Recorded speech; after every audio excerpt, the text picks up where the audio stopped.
My name is Krystal Lanterman. I grew up in Southern California.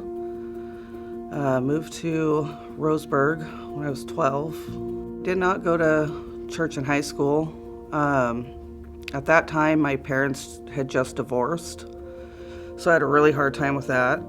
Fell into the wrong crowds and dropped out of high school.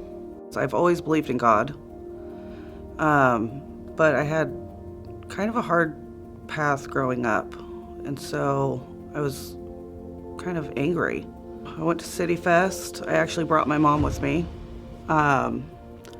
We just expected to go for a little bit, kind of check it out and leave. But they had great bands and music and tons of people we introduced ourselves to. So I was listening to Louis Palau speak, and he was talking about his background and how he was brought to Christ, and he was partying and drinking and using drugs, and I related to him, and it really made me think, like, okay, well, look at him now. Like, he travels all over the world, and he's a man of God. I can be that too. Tried a couple churches up here, but they did not make me feel comfortable. And then 3 years ago, I found Grace. The first time I walked through the door, I saw Steve. He remembered me from City Fest. And honestly, right away, I just felt connected and welcomed to Grace, which was very nice and important to me. Coming to Grace has impacted my life spiritually in so many ways.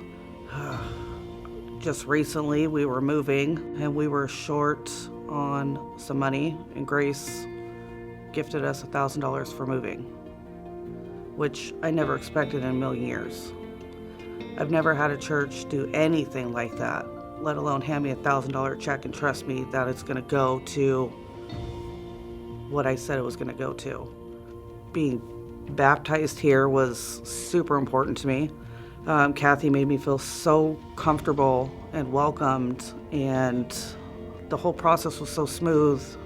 To get involved in Grace Community Fellowship gets you out of your comfort zone. Definitely helps you to overcome fears and get connected to other people and have a support group, which is super important, especially right now more than ever. Even if we're not joining at the church, like I partake online every Sunday, and that's very important to me. I'm super excited that we're able to do that. I would tell people to come to Grace Community Fellowship because you automatically feel welcome. Automatically, as soon as you walk through the door. They have great services, and I love the singing and the worship and the small groups that Grace offers. There's groups for everything from single moms to adults to everything. I mean, there's just so many groups for people, and you just feel welcomed and appreciated here, which is very important and valued.